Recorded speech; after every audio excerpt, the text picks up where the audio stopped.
પ્રશ્ન જોવા પહેલા તમે જે ચિત્રમાં આપેલું છે એને ગણી લો, તો તમે પ્રશ્નના જવાબ સડસડાટ એક ચૂટકીમાં તમે જવાબ લખી દેશો.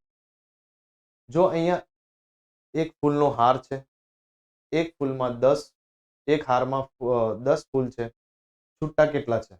1 2 3 4 5 6 7 8. અને અહીંયા કેટલા છે? ચલો આપણે લખતા જઈએ. અહીંયા એક દશકો છે માટે 10 ફૂલ છે. અહીંયા છૂટા કેટલા? 1 2 3 4 5 6 7 અને 8. અહીંયા 8 છૂટા છે. દશકા કેટલા છે? 1 2 3 4 5. 5 આખા હાર એટલે કેટલા? 50. 1 2 3 4 5 6. 6 આખા હાર છે માટે 6 દશકા એટલે 60. અને છૂટા કેટલા? 1 2 3 4 5 6 7. એની સાથે 7 છૂટા છે. અહીંયા 50 ની સાથે કેટલા છૂટા પડેલા છે? 8. અને અહીંયા 10 છે, છૂટા એક પણ નથી. એટલે અહીંયા આ જે છે એમાં દશકા કેટલા છે? તો કહેવાય 1. આની જેમ આમ એને લખાશે 10. એકમ એક પણ નથી એટલે આપણે લખશું નહીં. હવે આપણે નીચે પ્રશ્નને જોઈએ.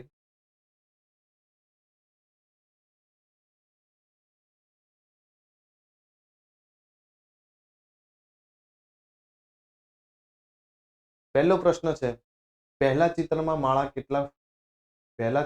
માળામાં કેટલા ફૂલ છે? તો પહેલામાં આપણે ગણતરી કરી હતી. કેટલા હશે? કેટલા ફૂલ હતા એમાં? 10. બીજા ચિત્રમાં કેટલી માળા છે? બીજા ચિત્રમાં 3 2 5. 5 માળા. અને કેટલા ફૂલ છૂટા છે? આપણે અહીંયા ગણ્યા હતા. કેટલા થતા હતા? 8. બીજા ચિત્રમાં કુલ કેટલા ફૂલ છે? તો બોલો. 5 દશક એટલે 50 અને 8 કેટલા થાય? 58. તો અહીંયા થાય 58. ત્રીજા ચિત્રમાં કેટલી માળા છે? તો અહીંયા આપણે ગણતરી કરી હતી 6. અને છૂટા કેટલા? તો 3 3 6 7. 1 2 3 4 5 6 અને 7. 6 દશકા છે માટે 60. હવે ત્રીજા ચિત્રમાં કેટલી માળા છે? તો 6. અને કેટલા ફૂલ છૂટા છે? 7. માટે ત્રીજા ચિત્રમાં કુલ કેટલા ફૂલ છે? તો અહીંયા 60 ને 7 થાય 67. ઓકે. હવે છેલ્લો પ્રશ્ન, 36 ફૂલ હોય તો આવી કેટલી માળા બને? 36 ફૂલ હોય તો આવી કેટલી માળા બને? તો 6 અને 3 દશક એટલે એમાંથી બને 30. 30 ને 6 36. તો 30 માંથી 10 10 ની કેટલી માળા બને? 3. તો અહીંયા લખી દઈએ 3. અને કેટલા ફૂલ છૂટા રહે? જેટલા એકમ છે એટલા ફૂલ છૂટા રહેશે. ઓકે. તો આટલા સુધી આ પ્રશ્ન દરેક વિદ્યાર્થી સમજી ગયા છે. નેક્સ્ટ એ જ રીતે પ્રશ્ન છે. આમાં પેન્સિલના પેકેટ ગણી નાખવાના છે. 1 2 3 4 5 અને 6 પેકેટ છે અને 4 પેન્સિલ ખુલ્લી છે. આ પ્રશ્ન તમારી જાતે તમે સોલ્વ કરી શકો, જેમ હું અત્યારે 2 પ્રશ્નો તમારી સામે સોલ્વ કર્યા. એ રીતે તમે જાતે પ્રશ્ન સોલ્વ કરવાનો. જે વિદ્યાર્થીને બહુ જબરજસ્ત સમજમાં આવે છે મારું ભણાવેલું, તો મને જરૂર કમેન્ટ કરજો. અને નથી સમજમાં આવતું તો પણ મને કમેન્ટમાં કરજો. જે પણ ભૂલ મારી દર્શાવતી હોય અથવા ખૂબ સરસ ભણાવતો હોય તો એક મને ગિફ્ટ તરીકે તમે મને એક કમેન્ટ આપજો, જેથી મારો ઉત્સાહ વધે અને હું આગળના પ્રકરણો જેમ બને તેમ સહેલા તમને સમજાવવાની પ્રયત્ન કરું. તો આમાં ચાલના લઈને બેઠી છે છોકરી, તો આ ચાલનાની ગણતરી કરવાની છે. 1 2 3 4 5 6 અને 7. તો 7 પેકેટ છે. 7 પેકેટના ચાલના પરથી તમને પ્રશ્ન પૂછવામાં આવેલા છે. એ પ્રશ્ન તમારી જાતે મેં જેમ આગળ સોલ્વ કર્યા એ રીતે તમે સોલ્વ કરી તમે એક પેકેટમાં કેટલા ચાલના છે તો તમારે ગણિતને કહેવાનું છે. ઓકે. પછી એવા દરેક પ્રશ્ન સહેલા તમને પૂછવામાં આવેલા છે. દરેક પ્રશ્નના જવાબ તમારે લખવાના છે. પ્રશ્ન નંબર 6. પ્રશ્ન નંબર 6. નીચેના ચિત્રમાં ખૂટતા ચાલ્લા દોરી 10 નું જૂથ પૂર્ણ કરો. તો જો ઉદાહરણમાં એક આપેલું છે કે લાલ કલરના જે છે એ આપણને આપવામાં આવેલા છે. 6 ચાલ્લા આપેલા છે. તો 6 ચાલ્લામાં કેટલા ચાલ્લા 10 બનાવવા માટે કેટલા ઉમેરવા પડે છે? તો 6 ચેડી 7, 8, 9 અને 10. તો અહીંયા આપણે કેટલા ઉમેર્યા? તો 4 ઉમેર્યા છે. બરાબર. એમ 5 આપેલા છે. તો 5 પછી અહીંયા ગણતરી 6, 7, 8, 9 અને 10. તો કેટલા ઉમેર્યા આપણે? 5 ઉમેર્યા છે. તો એમ ચાલ્લા ગણી અને તમારે 10 ની ગણતરી પૂરી કરવાની છે. નેક્સ્ટ આગળ વધીએ.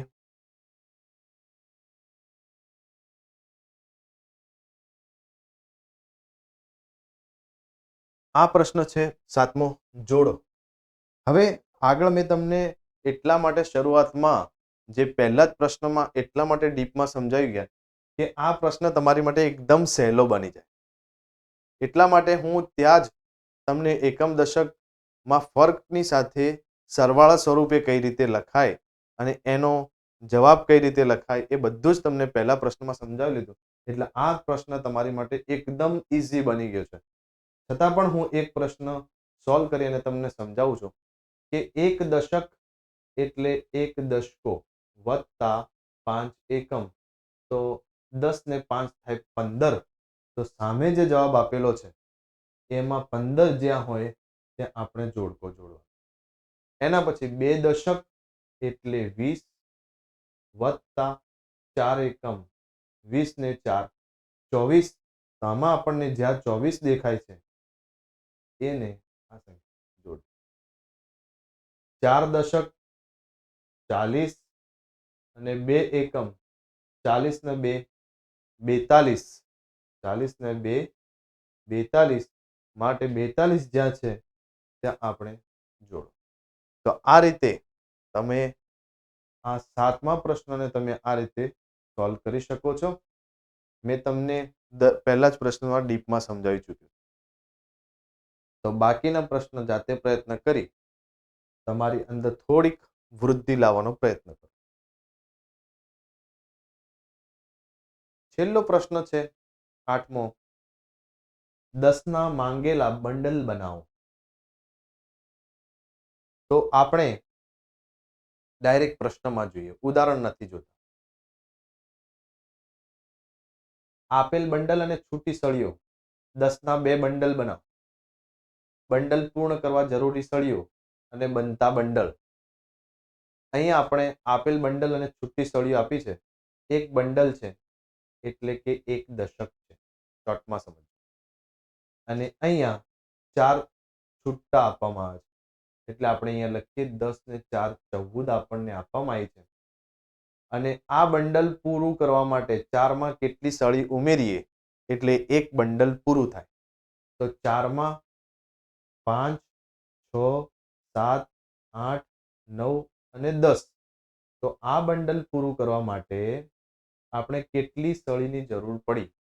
તો જેટલી આપણી એક્સ્ટ્રા સળીઓ આપણે મૂકી 1, 2, 3, 4, 5 અને 6. તો 6 સળીઓની જરૂર પડી એ અહીંયા આપણે લખીશું 6. બરાબર. અને બનતા બંડલ કેટલા બંડલ બન્યા? તો 2 બંડલ બન્યા. એમ હવે અહીંયા એક બંડલ છે, બીજું બંડલ છે, ત્રીજું બંડલ અધૂરું છે, આપણે બનાવવાનું છે.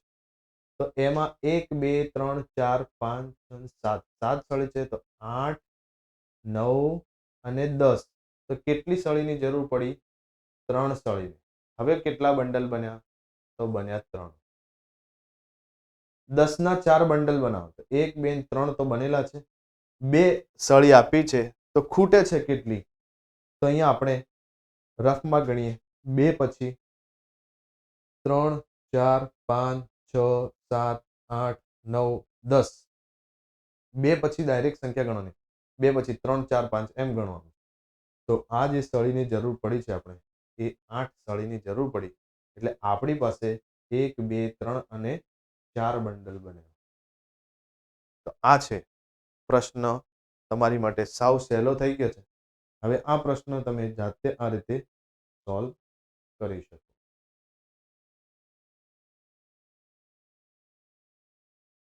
ચોથો પ્રશ્નમાં 5 બંડલ બનાવવાના છે. આપણી જોડે છે કેટલા? તો આપણી જોડે છે 3 જ બંડલ છે. 1, 2 અને 3. અને 3 સળી આપવામાં આવી છે. તો 3 બંડલ પછી જો આ બંડલ પૂરું કરશો ને તો 4 બંડલ બનશે અને 5મું બંડલ અધૂરું રહેશે. માટે એક દશકાની આખી જરૂર છે અને આ 3 સાથે 4, 5, 6, 7, 8, 9, 10. તો આ બંડલ પૂરું કરવા માટે અહીંયા 7 સળીની જરૂર પડી અને એક 5મું બંડલ આખું એક અલગ આખું જોશે એટલે કે 10 ને 7.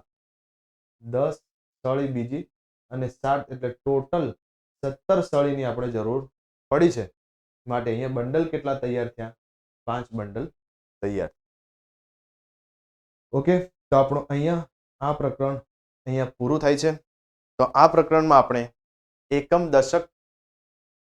એકમ દશકની માહિતી મેળવી અને એકમ દશકની માહિતીની સાથે એકમ અને દશકને સરવાળા સ્વરૂપે કઈ રીતે લખાય અને સરવાળા સ્વરૂપેથી આપણે એ સંખ્યાને કઈ રીતે બની શકાય એ આપણે આ પ્રકરણમાં શીખ્યા છે.